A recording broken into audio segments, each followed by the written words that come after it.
Hello and you're very welcome to Baz and Andrew's House of Rugby here on Joe, together with Guinness. We are live from Café on Seine in Dublin's fair city.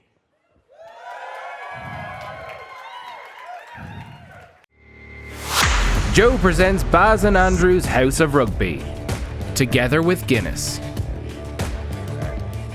Thank you.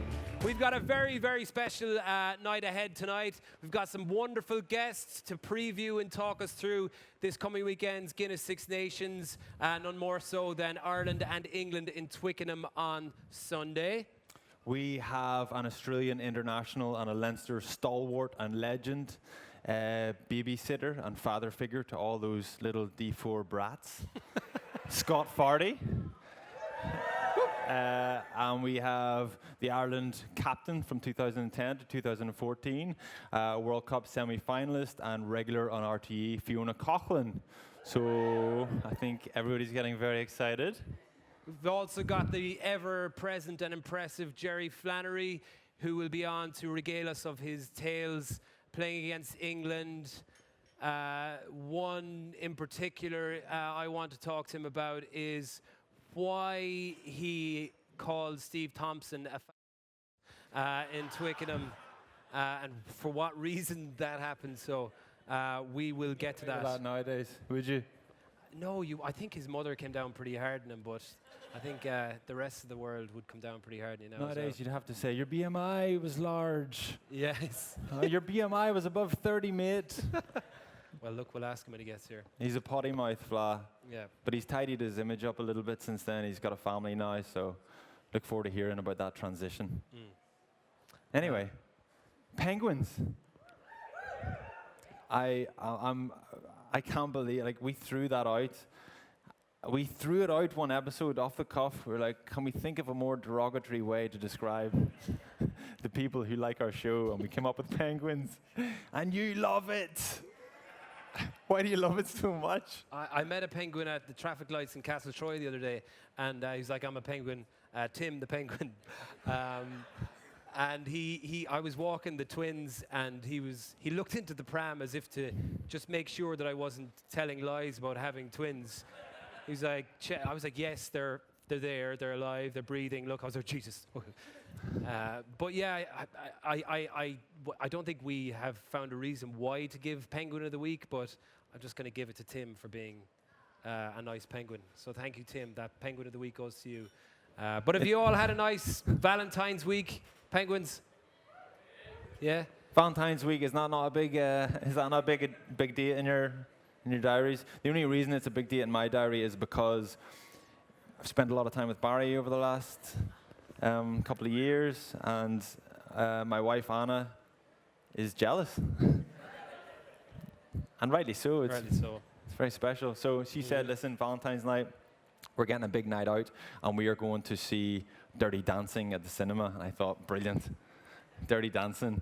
Do you remember, if anybody listened into the Cork episode, the Cork live show, Barry did a whole big spiel about Star Wars, and the penguins were just eating out of the palm of his hand. What's penguin food? Whatever penguin food is. That was fish. Yeah. Oh yeah, it's pretty obvious actually. I got bogged down in detail, but he finished up and he was in flow. He was just killing it. Everything he said, they were hanging on every word. Stop. And he finished up and he came over to me afterwards. And I just went, and I felt like the father in Dirty Dancing. And I said, Barry, you were wonderful out there. After the final dance of the summer. So Dirty Dancing has been on my radar a bit. So Anna said, we're going to Dirty Dancing for Valentine's night. Halfway through the movie, I said she's jealous. She turned to me and she goes, you better not be thinking of Barry, are you? And were you? I was, yeah. He rang me the next day. He was like, man, have you seen Dirty Dancing? And I was in the doghouse. This was a Saturday after Valentine's Day, and I got on the piss the Friday night with my mates on Valentine's night, thinking because we had kids and stuff that I didn't really need to make an effort anymore. When I woke up, she was real pissed off, but he was like, man, I went to Dirty Dancing with Anna last night. She loved it. You should watch it with Orla. So I was like to Orla, we watched Dirty Dancing tonight. And she was like, I'd love to do that. So I thought I was kind of making up for it, and then I started taking notes while I was watching it, and she was like, what are you taking notes for? I was like, That's so romantic. this is going to be perfect for the show on Monday. So I started halfway through kind of thinking, am I baby or are you Swayze? Or are you Swayze, am I baby or I was versa? keen for you to be baby. Yeah. But to be fair, I think you're keen that you're kind of more edgy. You've got the piercings, and you've got I hope that you've all music. seen or fucking Dirty Dancing, or this is absolute wallop. Well, more importantly, you were It is spoiling anyway. it, Yeah. spoiling the ending. Yeah. So Pat, you've got a role in Dirty Dancing. You're the father. I thought I was the father. Just so proud of baby, but that doesn't work. We have to be the main two characters in Dirty Dancing. I've always loved Dirty Dancing. We used to watch Dirty Dancing on the Under-21s World Cup when we were in Argentina. And can you imagine a team full of meathead rugby guys watching Dirty Dancing? Because the previous World Cup had played well, they got to the final. So we were staying at the same hotel as South Africa and New Zealand. They were staying at the third floor. They were just above us. We were watching Dirty Dancing. One of the lads was like, close the door if the Springboks walk past and catch us watching Dirty Dancing. It doesn't bode well for the weekend. After the Cork show, I wanted to find out what the one line was from the father. You were wonderful out there. You were amazing out there. I couldn't work out what it was. So I went down a YouTube rabbit hole and watched an hour of Dirty Dancing clips. And I was singing and dancing all the way to Dublin.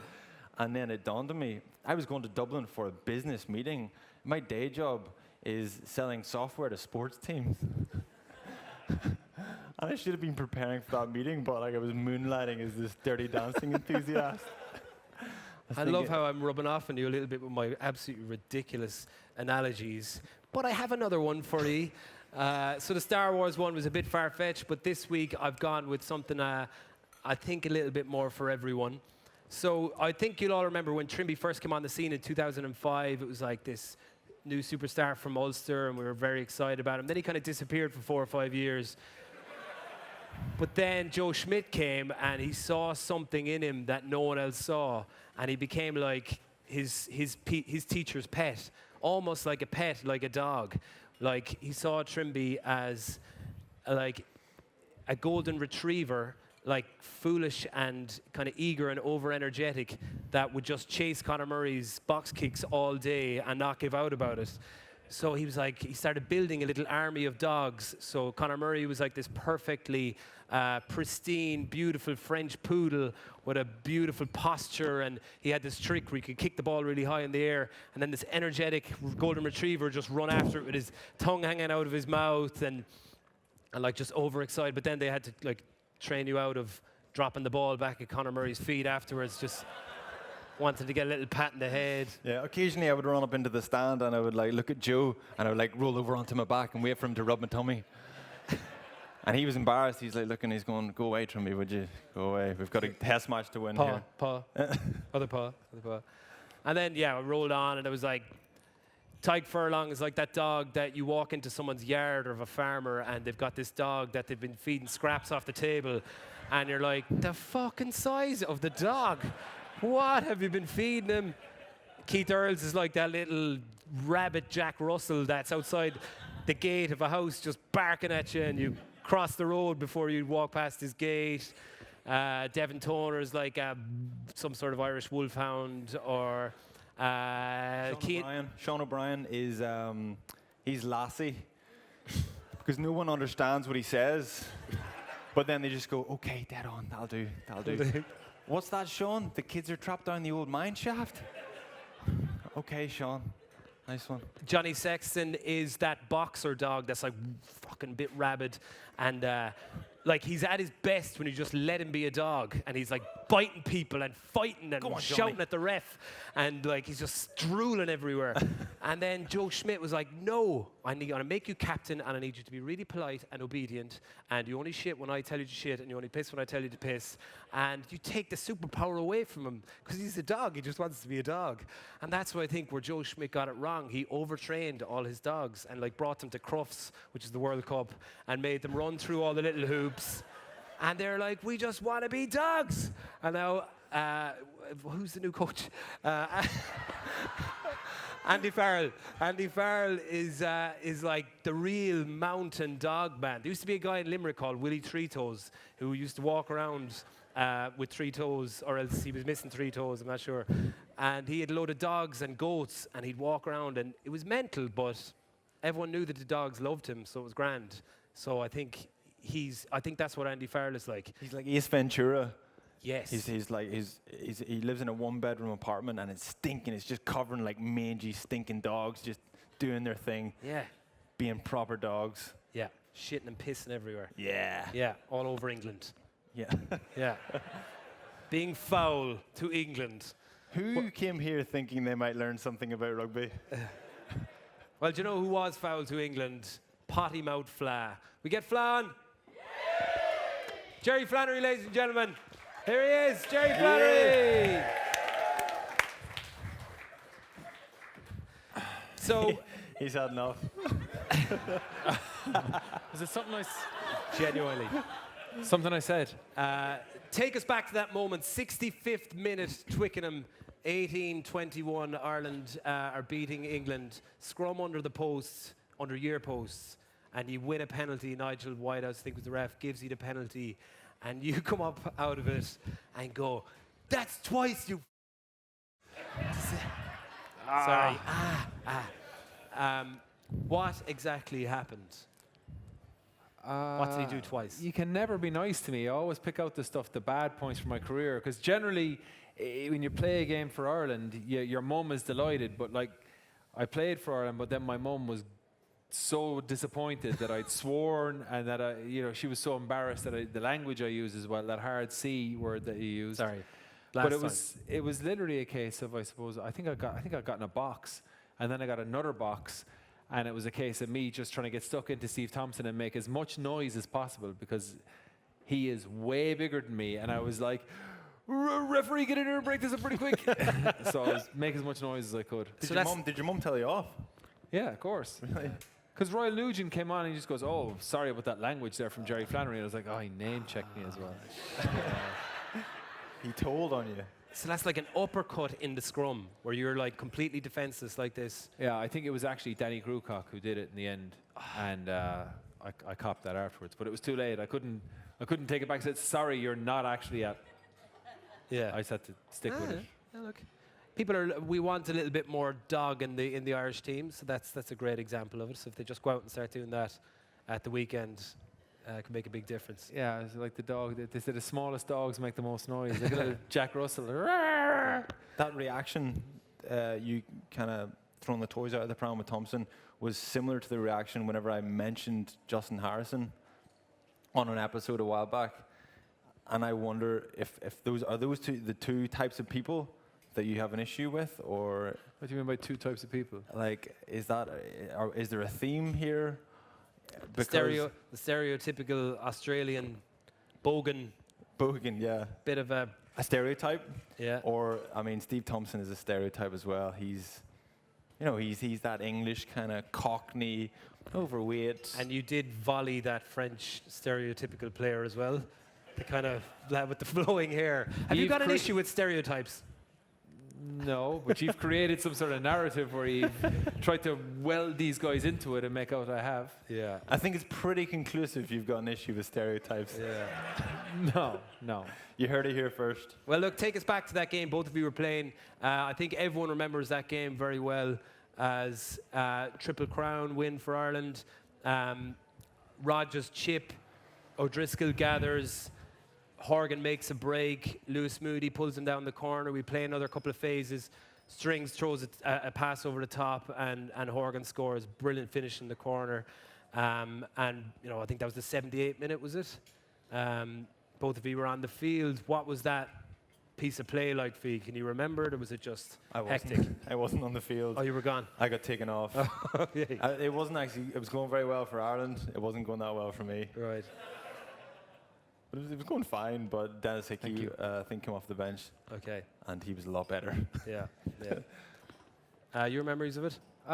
It was weird because it was my first year playing international rugby, and I suppose I'd grown up, the whole thing was beat England, that was a success for Ireland. It didn't matter if we lost every other game as long as you beat England. And I suppose we've been on a little bit of a roll. Up to that point, there was a Triple Crown on the line, and I think things just came together. And it can be, I remember being in the dressing room before the game and looking around and seeing all the plaques that they have in Twickenham. You're in Twickenham, and obviously you're in Twickenham. You should know that. That's why it's on the plaque. Yeah. But it was for me as a young lad growing up, and always seeing Ireland getting generally pumped when they went over there, and then seeing the odd result, and it was such a big deal when we got a result there that when Shaggy scored that try in the corner, it was phenomenal. I was buzzing off it.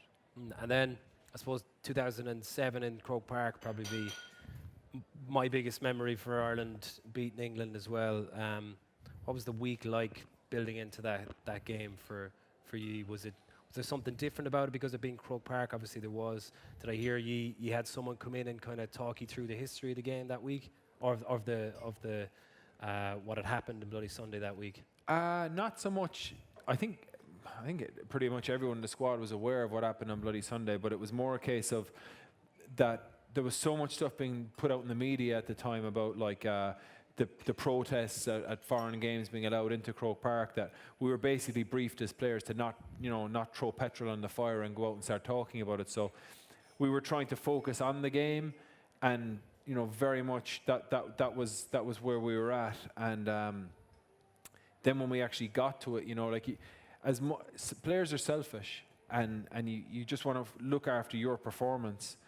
But when we actually got to Croke Park, I remember thinking to myself, this is pretty special here. And for all the protests and all that happened, I remember being quite anxious about what was going to happen for the national anthems, particularly for the English national anthem, because you'd seen so many images of people who were so irritated at the fact that rugby was being played in Croke Park, that you just you're trying to focus on your performance, but you're still thinking something's going to happen here. And I think when God Save the Queen was sung and there was it was respected, I remember it was a big huge relief for all of us really involved.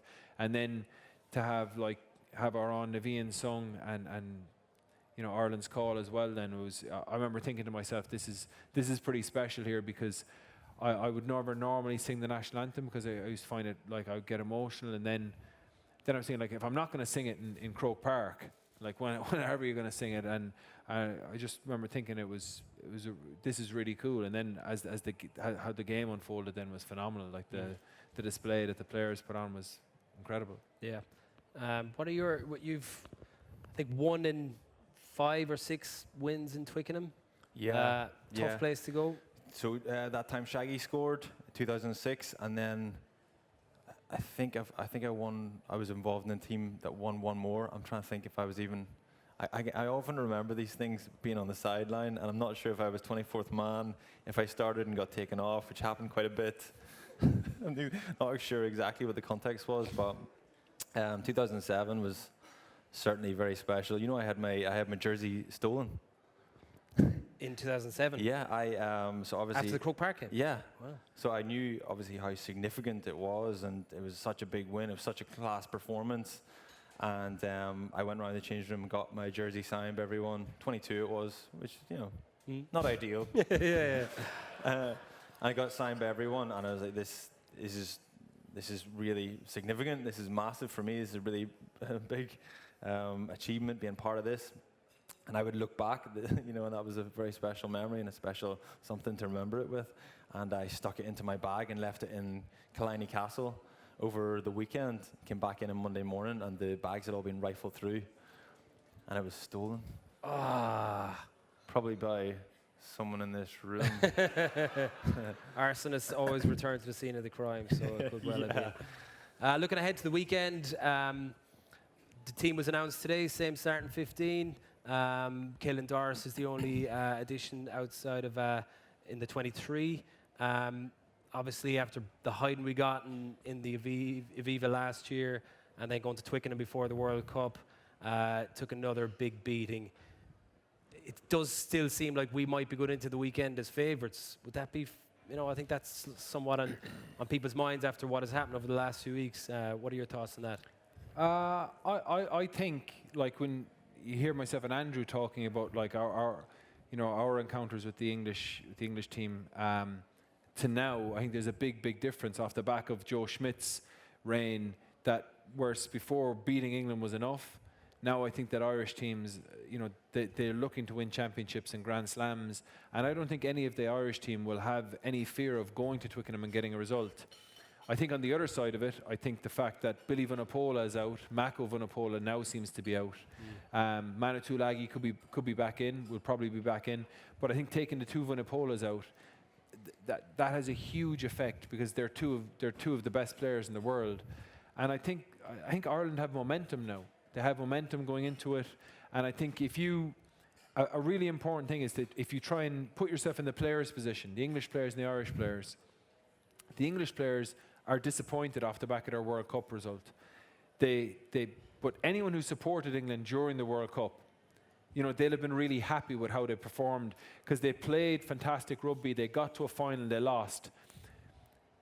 So it's not like the English players are coming back saying we've got a point to prove, whereas the Irish players coming into camp now with Andy Farrell will have been coming in for this Six Nations saying we underperformed at the World Cup and we really have a point to prove to show that we're that much better. And I think Ireland were probably had a bit of fortune in the first game against Scotland, but I thought the Welsh result was massive, and I think that Ireland will be going over now really hungry, and I think that England are going to be weaker without the two Vunipolas, and I think that Ireland have got good momentum off the back of the last two results. Compare that to this time last year, whenever England came over and they had a point to prove, and they spanked us. They just beat us out the gate. Just because maybe the mindset, we were off the back of 2018 where it was so easy for Ireland. It just seemed to turn up and it all just clicked.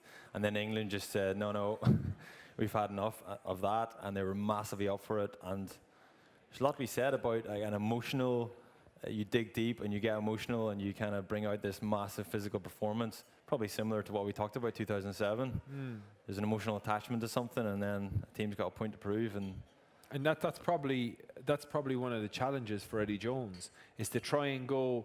And I know we've Scott Fardy here as well, and Fiona, and it'd be interesting because they both would have come off the back of Fiona losing in a World Cup semi-final, Scott losing in a World Cup final, and I'm keen to hear what they're like. Someone has to highlight that. Say, listen, there's going to be a lull now after this. We need to go and find our hunger again. And I'm sure that's a big challenge for Eddie Jones. I think he's tried to freshen things up a little bit in the squad, but their initial two performances would tell you that they haven't done enough there. And I think it bodes well for Ireland. Yeah, tactically, obviously we kicked a lot last week against Wales. Had a nice variety of kicks. Is that something, I think that's what England did when they came here last year. They put our back three under pressure, kind of got that momentum early in the game. Is that something that you think will work this weekend? Have we got a similar mentality, or do you think they can, I suppose, change up the game plan according to who they play against, or is it? I think looking at watching rugby all the time now, I think that the teams that have the most rounded game plan that can use whatever tool is best to beat the opposition are the teams that are most successful. I think Leinster are a really good example of that. Like, you watch them play against the Cheetahs there last week in lashing rain, and they played a really effective kicking game, pressure game. But when the weather is good, they can move the ball around as well. And I think that, I think Ireland have that scope. I think that, if conditions are bad, if weather is bad, that Ireland can deal with that. But I think that they showed that they can move the ball around as well. So it's never going to be just one thing. Like, it's to have the ability that if England are showing space in the backfield, that Ireland can exploit that. If England are marking the backfield and the kicks aren't on, that Ireland are comfortable enough to move the ball. And I think that's everyone wanted to see that progression from Ireland because we know how good the players are. And I think that's okay. Well, I think we'll get some predictions. We have, if anyone have been tuning in over the last few weeks, we've been using our Match Point Guinness Pint Predictor, which there is a few leagues that we're all involved in. I'm kind of kicking your ass at the moment. You're dragging your arse, to be honest with you. You're way down. So basically the idea is, go on, talk us through it. Okay, so We butchered this at the last live show. I know you're all eagerly anticipating something similar. But what you have to do, it's not too late to get involved. You got to just do the following. Download the Match Pint app and get on the Pint Predictor. Enter the House of Rugby League. Enter the code HORIE. And then take a screenshot of you in the league and post it with the hashtag HORIE. Amazing. Pat is then going to pick out 2 winners who will be in with the chance of winning tickets to Ireland versus Italy in the Viva in a couple of weeks. Is that all right? Correct, Pat. We might do our pint predictors now, just to get it out of the way. So, what's the first game of the weekend? Is it Wales and France? No? We'll go with that one. Wales versus France. Wales, France. That's really hard. I think I'm probably going to look at Wales. I'm going to go Wales probably 17-12. 17-12. So that's Wales by 5. Wales by 5. I'm going to go France by 6. That's crazy. No. That's your heart speaking, not your head. I'm telling you, I'm ahead of you in the league. I know That's what a I'm man talking who's about. never played Six Nations. I'm going to go Wales by, what'd you say? If you're going Wales, then I'm thinking I'm not going to change because you've been rubbish so far. I said Wales by 5. Wales by 6. Okay. You coward. And Italy, Scotland start here. Where is this one? Where is this match on? Italy. Scotland by 22. Scotland by Gasps from the crowd. It's so dramatic. Scotland by 10. Scotland by 12. Scotland by 12. Okay. Ireland, England. I'm going to go Ireland by 7. I don't think it's going to have that scope. I think Ireland by 4. England by 2. Oh. Listen, He's going for the homeland. you can listen. I've made 2 prank calls the last 2 weeks, and I'm very keen not to make a third. Also, you can if you guess the correct score, or if you get ahead of 3 someone in the league points. within 3 points, you win a pint on the pint predictor, or you can gift that pint. Over 30,000 pints have already been won or gifted, so have a go at that. But we're going to take a quick break, and we'll be back in about 10 minutes with Scott Fardy and Fiona Coghlan. Okay, welcome back to Cafe and Sen in Dawson Street in Dublin. Woo! Fla's still with us, but let's get some more guests on the show, shall we? Yes. Yes. Let's do that. We have a Leinster stalwart. He's made a massive name for himself in the last couple of seasons, dominating Leinster and leading by example. Scott Fardy. And we also have, and are delighted to have, a Dublin woman that has played all her provincial rugby in Leinster, a holder of an unbelievable 85 test caps for Ireland, and captain of the 2013 Grand Slam team, Fiona Coghlan. Hello there. Hello there. Hello there. Howdy. There's Scotty. Thanks, mate. Sorry. Oh, Jesus. I was wondering how this was going to work. Scott, have you ever felt further away from Australia, Sydney in particular, than you did in the piss and rain on Saturday in the RDS? Yeah, well, geez, awful conditions, but yeah. All part of the game, though, isn't it? Like, it's a different way of playing the game, and once I recovered, it was enjoyable, but shivering. I was actually annoyed I came off because it was worse. When you're running around, it's all right, but as soon as you stopped, it was awful. Well, playing in those conditions and winning as well as you did in those conditions, you always think is something that comes with a lot of experience. We had some young lads in the team that day, like Deegan, Frawley, Kelleher, Luke McGrath, that are going out and just playing in those conditions and winning so convincingly and under complete control. that was just, I was blown away by that. Is that kind of the vibe in Leinster at the moment? There's guys that are coming through that are just have that much experience or ability? The young guys are just unbelievable measured and unbelievable mature for, at their age, I was still in the nightclub at that stage. I wasn't ready to play the cheaters in the rain and win. So, boy, I thought we managed the game really well, and that was the key drivers in the 10, the 9s, and the line-out callers. Ross Maloney, I thought, was excellent. So, those guys were fantastic. And, as I said, they're just so mature and just so ready to perform at this level. So. Fiona, the girls, speaking of weather, the girls had a worse time against Wales a couple of weeks ago. Hailstones. It was nice for 52 minutes, and then it went drastically wrong. Yeah. It was horrific. I thought the ref might wait until 60 minutes and then call it, but thankfully it cleared up a little bit, but it was miserable. I don't know how they played in it. Pat was so concerned that the girls weren't going to get a warm shower after the game. He came in, he was like, "Did you hear?" We were going, didn't know it was massive news, Pat. But the girls are going great at the minute. Yeah, look, it's after the last couple of seasons, they've been quite poor, and they really need the 3 home wins this season, and it kicked off well. The first game against Scotland, they played well for 20 minutes, but luckily won it, and then really good performance against Wales. Up against it now this weekend. But to be honest with you, I think the 3 home wins, that world ranking place is really important for the qualifying tournament for the next World Cup in October, so that's definitely what they'll be looking for. Just, I have to be honest, because I would have coached against Scott for the last few years with Munster, and he's a guy I would have had massive respect for. At the time, I hated him because he was so effective for Leinster all the time. But getting to chat to him upstairs, there was a lot of things that just had a lot of questions. And one of the ones, Scott, I want to ask you is your journey coming over to Leinster, because you've had such a massive impact on the province since you've come.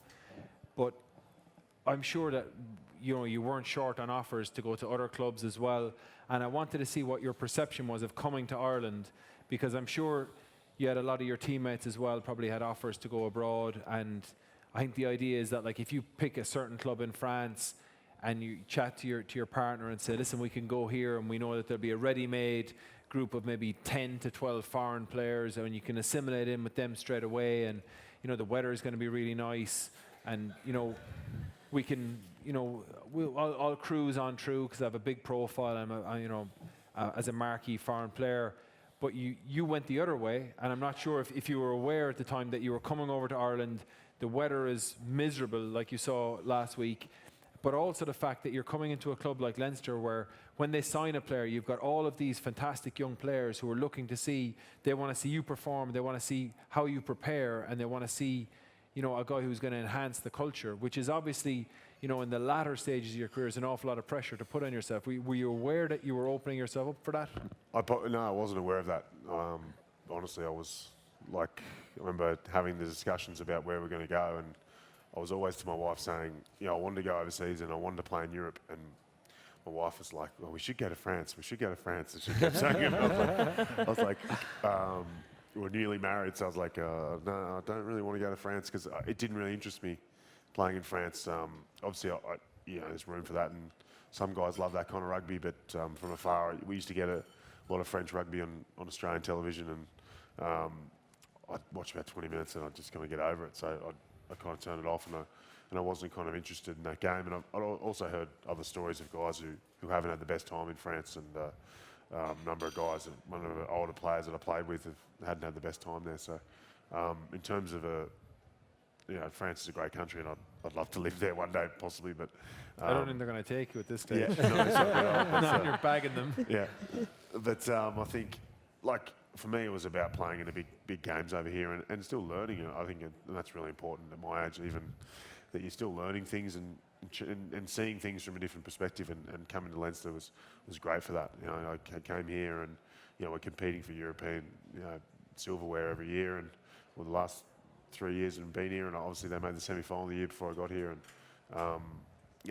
that's what I want. You want to play in those big games, and some of my greatest memories in my career have definitely been here in wearing the blue of Leinster. We had Ulster at one stage, 3 or 4 years before. Have you heard of Ulster? Does it ring a bell? We were trying to sign Victor Vito at one stage. and apparently it was going well for a while, and then people started talking about how he was chatting to La Rochelle, and I'd been in touch with Victor Vito because I was injured one year and he was injured. We both did like Rugby Players Association, where we were the rep for the players. So I spent the day with him, and kind of our director of rugby, Bryn Cunningham at the time, said, would you keep in touch with Victor Vito? Because the reason why he was keen to go to La Rochelle is because his wife's a real foodie, loves French culture, French food. And then I was like, well, it's not really the same going to Belfast. But he made me, our director of rugby made me send him 2 links to 2 Michelin star restaurants in Belfast. He didn't fall for it. Yeah. And then I think he was the top 14 player of the season then the next year. So I think he made the right decision. But whenever you were, weighing up stuff, like what was your impression of Irish rugby? I know we chatted about this a couple of weeks ago. Were you familiar with, first of all, Six Nations, or even kind of what was going to be required of you from Leinster? I actually toured here a long time ago in 2006. So we played, I was in the Waratahs Academy at the time, and we played at the Leinster A at that point.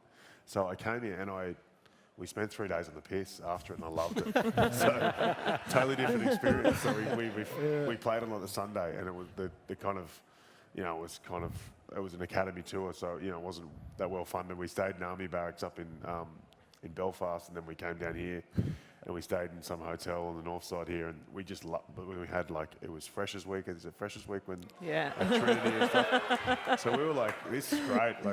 So my idea of Dublin. You've got the wrong impression of Belfast. Yeah. If you have to stay in an army barracks. Yeah, we stayed in army barracks in Belfast.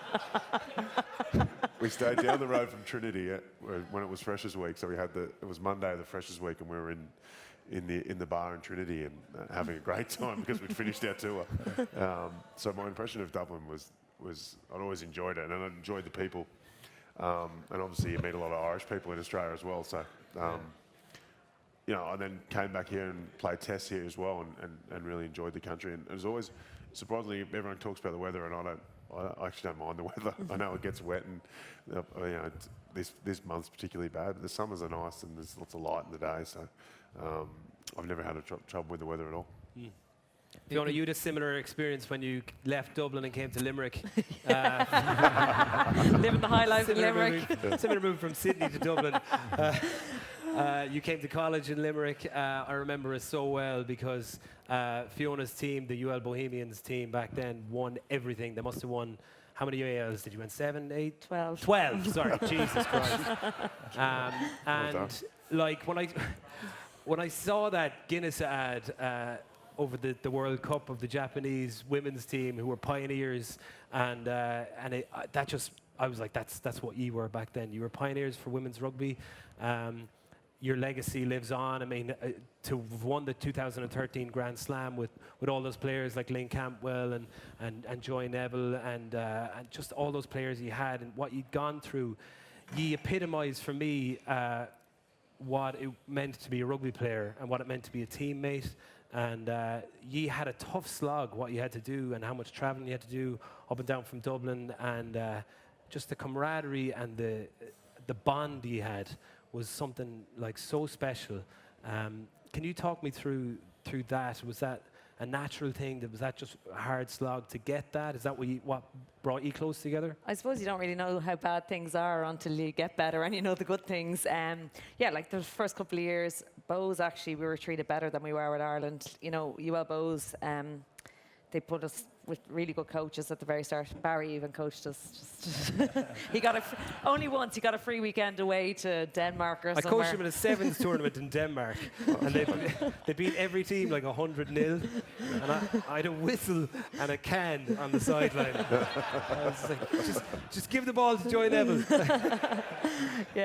But like at the start, UL Bows really wanted to be the best team in the country, and they put really good coaches in place. Causey was our first coach, and I think I kind of was spoiled for choice at the start, having him as a coach, and the teammates around us, like we were wooden spooners for the first couple of years, like didn't know. We scored a try against England, I remember, in Twickenham in 2004. You'd swear we'd won the game, like they had 60 points on us or something. We scored one try and we were jumping around the place. But we could see progression every year, and we had a really good core group of players. You mentioned Joy, Lynn, Maz, the likes of those that have been around for a number of years. And then we got a few fresh faces every year. And then we ended up with a really good management team. Goose was our coach, and he was really good at certain things, but he knew his limits as well, and he brought people in around him, and they just were a really good management team. And I remember 2012, we went to the south of France, and we missed our connecting train from Paris down to the south of France because we couldn't fly to the south of France for whatever reason. And we played the next day, and the game had to be brought forward because the pitch was freezing, and we'd like 2 hours sleep on an overnight train that I thought would be like the Orient Express, which it's not. It's more like a cattle mart. But anyway, we actually played really, really well that day, and we lost by a point. But when we got back, all the media coverage, because the media had never covered us before, all the media coverage was about the train journey, and it pissed us off because we actually played really, really well, and no one spoke about the game. And the girls were like, what do we have to do to get a little bit of recognition? I was like, we have to win. Now, I really didn't envisage us winning the next year, the Grand Slam the next year, but thankfully things kind of fell into place. We had some really good performances, and we did win the Grand Slam. Yeah, I mean, to go from that, like at the start, losing 70-0 to England, and then a few years later beating them, winning a Grand Slam, them beating the All Blacks or the Black Ferns in a World Cup, and then losing in a semi-final. I mean, that's an incredible journey. You're obviously still very close to that group to this day. Friends for life. Like I think what you go through on a sporting pitch with those people, like it was our life. Do you know what I mean? They were your best friends and still are my best friends, and I'd be on the phone every day to them through WhatsApp, whatever, and still really ingrained in the women's game and really passionate about it and where it's at. And like losing that semi-final to England, it wasn't so much losing the semi-final to England, because we kind of had said to ourselves, look, our where we should be is top 4, and England are a better team than us, but it was our lack of performance on the day that was really cutting, because we normally perform quite well against England, although we've only ever beaten them once. We normally perform quite well against them, and we didn't. We just bombed out. And that was the gutting thing, because the whole country, in fairness, was behind us after beating the Black Ferns, and to bomb out like that was really disappointing, and then have to play again 4 days later was even worse. Oh, yeah. Never imagine how you do that. What about, from your perspective now, obviously doing a lot of commentating and watching a lot of rugby. Earlier on, you were saying you watch one match every night, is that right? Thereabouts, yeah, because I'm covering the women and the men's games and sometimes the 20s games, so you kind of have to be up to it, really. Monday morning, I walk into the studio and I say, Pat, did Ulster win at the weekend? He says, yeah, you were commentating. But it's obviously life's so busy, and you're obviously a full-time teacher as well. And so you're doing well, squeezing it all in, and you're doing an incredible job. Cheers. You're saying you're friends for life with the girls. Have you ever found yourself in a tricky situation where they do something where you have to be critical of them, or? Yeah, particularly at the start. I at the current squad, I only played club with a couple of them, and Larissa Muldoon was the only one that I played international with. But the 2017 World Cup was particularly difficult because they weren't playing well, and a lot of my friends and teammates from 2014 were on that squad. But I suppose for the integrity of the game and the integrity of what I do, I have to call it out as I see it. And I would always say it to their face anyway, so it's not as if I was just dishing them on TV. I would always say it to their face, and even after every game I would have rang them. I'm sure they saw my phone number coming up going, oh fuck, she's going to be giving us an earful now. But like, I know they respected me, likewise I respected them from what we'd been through together. And yeah, like as I said, it was all just honesty, and I think the better for the game, because if something happened on the TV and I'm not calling it out, like I look like a dope and the game looks terrible. Yeah. Fards, when I hear Fiona talking about World Cup semi-final and how hard it is to lose that, I haven't met anyone that has played and lost in a World Cup final. Incredible achievement, obviously, getting there, and you played so well. And I remember that Bledisloe Cup game you played before the World Cup, you were incredible, and then had a brilliant World Cup in an unbelievable back row yourself, Michael Hooper and Pocock. From the final, like, is that a hard memory for you to think back, or what are your takeaway memories? It just goes as a flash. Like it happened so quick. I remember it being just a crazy quick game, and then winning that, that last 10 minutes of the first half and the first 10 minutes of the second half, and just cost us so dearly. And it's disappointing. And looking back on it, we didn't win it, so that's what we're all about. We had this grand plan of going and winning it, and that doesn't happen, and there's a big, kind of hole there. But I'm well over that, and I've gone on to play in big games here at Leinster as well, so that helps recover from that. Yeah. I guess like when you finish it, I don't envy guys going into a World Cup campaign. I think I said it to you when I saw you the other week. It's just so mentally tough. Such a long slog for them. You're away from July to November. I think I was home for 3 or 4 days in that space, just on the road in hotels. You don't do your laundry, you don't cook, you don't do anything you normally would do. So, by the time that's all kind of over, you're pretty happy to get home. Yeah. So do you think, we were talking just before you came on about the knock-on effect of, like when you lost to the All Blacks and when you lost to England, I don't think anyone would have ever criticised you really, because it's really only the All Blacks that when they lose, that people just say, oh, they're losers. Like, the fact that he got to the World Cup semi-final, Fiona, was a pretty phenomenal achievement, and the country was massively positive about it. And the fact that as Australia, I know you would have seen that, like, we can go on and win the World Cup, but it wasn't so much an expectation. So there's no real disappointment when you come off the back of a World Cup campaign like that. But how do you get yourself back up? And you think that England are going to struggle now off the back of how they went at the World Cup versus Ireland, who are obviously feeling that they have a point to prove. Do you think that's going to have something to play this weekend? I think England, they're still a bit all over the place in their squad selection. You look at the back row and him moving Curry to number 8. I don't think it's working at the moment for him. I really don't see where he's going. You take a player out of where he's playing phenomenally well and move him to a new position. So I think there's a bit of confusion there. He doesn't really know who his best 9 is. There's a Hines, there's a Youngs. I think Tuilagi, if he comes back in, that disruption, do you start Farrell or 4 to 10, or do you move Tuilagi out to 13, and there's Slade there as well. So I don't think Jones is as settled. However, I do think they're a squad that can rise it for one game, and I think we saw that in the World Cup. I don't think they played particularly well in the World Cup, but they played phenomenally well against New Zealand. So I think they can pull it out of the bag for one game, and particularly at home. But I just think Ireland at the moment, I like the way that they're starting to play. You can see that they have got over the World Cup, that it's on an upward trajectory, and players have a lot more confidence in themselves. So I think Ireland are a better place going into it. It's just that away from home factor. Do you think there's anything in the theory about Ireland performing better whenever they're less well-groomed dogs? I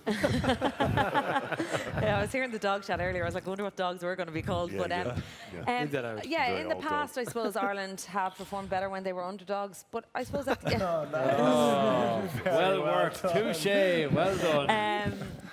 Yeah, but I think they need to get over that, and they're good enough players to get over that. And when they're playing for the provinces, particularly the Leinster boys, they're at the top of the game, and that's where they expect to be. So They're top dogs. The top dogs. So yeah, look, I think it's more of a mental thing. They'll be physically prepared. They have the right team selection, I think, and it's that mental side of it. And they're stung and they're sore from last year against England. Just talking about you're saying the momentum that's coming from the Leinster team, and Scott, you'd be playing with a lot of these young lads, and they're coming through, and it doesn't seem to matter who lines out from 1 to 15 for Leinster now. They just seem to perform. But just putting yourself in the shoes of a lot of those young players coming through, you had quite a circuitous route to get to where you have been in rugby, in terms of, I think it was at 24 you left the force and went to Japan, and then ended up at 26, then getting your first cap, coming back to the Brumbies, then getting capped. But that's how do you see that things are going to work out now? Can Leinster eventually, these players are going to start stockpiling there at the moment. Where's that going to go for them? Well, I guess, particularly back row, but it's a position where you pick up a lot of injuries. So, you've got 2 world-class back rowers out at the moment in Jack Conan and Dan Levy, and we've got sevens in, obviously Josh is with Ireland. We've now got Will, Max and Caelan all with Ireland, so there's still opportunities for a guy like Scott Penny to play a lot. Josh Murphy is, he does a fantastic job for the province all the time. Levy Plays come back so well. in the mix. And Reece Ruddock as well. So all those guys, they can do a job. And it's a balancing act, and I don't envy Leo's job at any time because he's got to make some tough calls, especially when it comes to those big games. But I don't think anyone can complain they don't get a shot because everyone gets a chance to to start for Leinster and play well and playing games, and that internal rivalry I think drives performance. So knowing that you have a poor game and the next guy come in and take your spot, so you've got to make sure that's going, and it happens at training, and you're constantly competing with guys at training. Much to my 35-year-old detriment to trying to deal with 21-year-old kids full of beans, taking my head off in malls. But I think, Do you think you feel better now, having started a little bit later? Yeah, I think it does help. I mean, some guys are genetically. Look at we were talking about it today with Brad Thorne. He was playing rugby league and like 19 for the Broncos or 20, and then going on and playing so many games. He was just such a genetic freak where this ability, and then also on the back end of that, he was such a good pro who looked after his body so well. So there is examples of guys that start early and finish late, but probably starting late, and 3 years in Japan was great for the body as well. So allowed me to play a bit longer. And what did you feel was actually restricted your progress? Because to go from 24 and possibly not progressing as you want with the Western Force and going to Japan to suddenly 26 years of age and you're like, what was it performance? When I was so it was 4 super teams in Australia at that time, and there's no rotation in the super squads at all. So there was no chance of me getting unless there's a run of injuries. There was no chance of me getting a run at the Western Force at that time. The coach wasn't a fan. Like signed me from Sydney, but then really I was pretty lucky to hold a pad at some points. But so then there was no real option, and so went to Japan from there, and then so I just didn't really get a shot, didn't get a chance to play. So I'm not a great trainer. I never have been. I'm not a great gym kind of trainer. I don't really like it that much in the gym. As when I finish playing, I don't think I'll be in much of a gym. I won't be much of a gym goer. So you look at numbers and those things, and guys will probably don't look like the greatest athlete in rugby. I just have to play to be noticed in some ways. So, and I probably didn't get that chance in that time, and I wouldn't change it, to be honest. I met some great people along the way. I've met a great mentor in Japan, a guy called Peter Alatini. He played for the Centres for the All Blacks, and he was fantastic for me when I went over there, and someone who showed me how to play the game differently, and taught me to enjoy the game, which was fantastic. And all those people that you meet along the way, make you the player I am today, and you wouldn't change that for So the rotation seems to be the thing that was missing in your career, the ability to get an opportunity. And Leo's obviously giving opportunity to all of these different players, but at some stage those players are either going to get pissed off because they're not getting a regular start. So where do they go from there? Is it going abroad? Is it at the moment? Obviously they're working their way around the provinces, which is good for Irish rugby, but I'm not sure. It's up for the individual, and that player's still going to be in front of you. And sometimes it's the argument is, well, can you beat him from the inside or beat him from the outside? So if you go to another province or go overseas, it's going to be difficult to beat that guy if you're not, training with what we think we have at Leinster in world-class coaches and world-class S&Cs and all those things that are making you the player you are. So, and what's special about Leinster is as well as like other provinces in Ireland, guys are from Leinster. This is where they want to play, and this is their dream. So, these young kids I see that are running at half time, they're the same kids that are, 10 years ago were doing that and are now playing for Leinster, which is special. And that's a big driving factor for these guys, and it's pretty amazing for a lot of them, which I'm quite jealous of. Is they went to school with each other. They've known each other since they were 13-year-old kids. You see James Ryan put up a photo of him and Max Deegan playing together for Michaels, when they were 12, 13 years old, and then now they're playing together for Ireland, which most of my mates are working on the mines or plumbers or whatever, just roofers and things like that. And back in Australia, we didn't get to have that experience together, and I think that's an amazing journey they're all going on together. Which they're also mature, like they're just performing every week, and they're all youngsters. Like, are they any crack? Yeah. that's why they brought James Lowe in, I think, just to try to loosen up a bit. You know.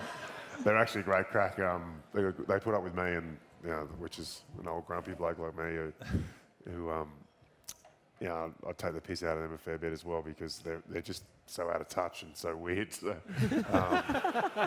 they never worked or anything like that. So I like to test them a bit on that factor, because none of them have been north of Liffey either. Like, they're just like South Dublin. There's nothing wrong with the north side. Yeah. So there'll be a few north side guys. They're all strictly South Dublin.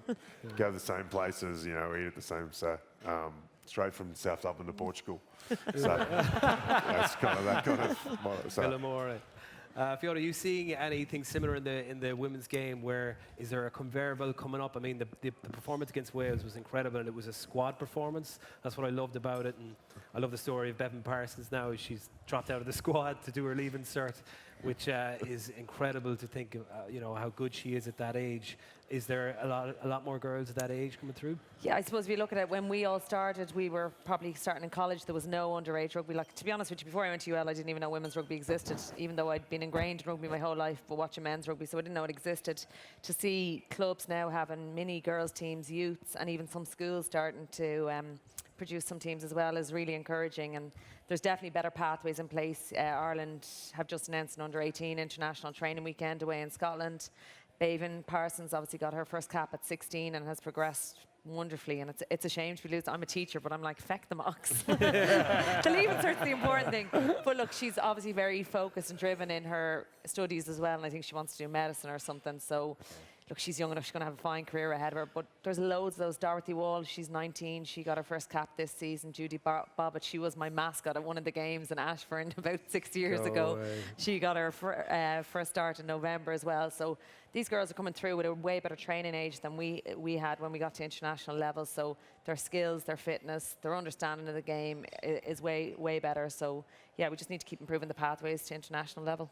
Okay. And then the weekend, tough one against England. You're going over to, do you? Yeah, it's on RT actually. Yeah, England are a different level. They're now fully professional. For years, it was always like, oh, England are professional. They actually are now in the last 2 years, and yeah, they're a different level. Ireland will compete. Hopefully at scrum time. I think England haven't got the best scrummage and props. Irish front row is smashing it. Yeah, they're doing really well, and the pack in general, the men's scrum have improved. But look, England are a different level. You have the likes of Emily Scour. I don't know if anyone's ever seen her play, but she is world class. She's an absolute joy to watch. And Katie Daly-McLean at 10. Like, they just have that conveyor belt of players similar to Leinster that are just trucking it up. So it'll be a tough one. I think Ireland will be in it probably for the first half, but England will then kick on. Okay. Any predictions for the men's match then on Saturday? Yeah, I'm going to go Ireland by 3. As I said, I think squad selection is right. I think Caelan Doris will get a good run out as well, but I think squad selection is right. Not just that they've won the previous 2 games, but because of the manner in which they're performing and the manner in which they're going. I think the players are confident and in a good place as well. So I Ireland, think the 23 are important, like off the bench. Oh yeah, look, I know it's like they're not just subs or replacements anymore. You know, they're finishers, and it's really important. The strength of your bench is so important, particularly when you see props know they're only going to get 55 minutes, and then there's going to be changes. So yeah, the power of the bench is going to be important. So Ireland by 3. Cool. Scott? Yeah, I think Ireland by 10. I think. Nice. I'm just confident that. I think some of the points made earlier. I think without the Vunipola brothers, I think England are a different side. So obviously Billy taking in the amount of tacklers that he does every time he carries, and you see on the back of that, the other players don't get the go forward that they get on the back of Billy. So and same with the 9, with the 2 9s. So not knowing exactly which 9 they're going to pick at the moment in England. So it'll be interesting to see who they do pick and how they go. Okay. All right, look, we've had a great night. Thank you all so much for coming. A round of applause for the Penguins for coming out tonight. Thank you so much to Scott Fardy and to Fiona Coghlan for coming along. A round of applause to the 2 of them as well, please. Cheers to everyone that was involved in making the show, all the staff in Café on Seine. This has been Baz and Andrews, House of Rugby, here on Joe, together with Guinness. Party on. Party on.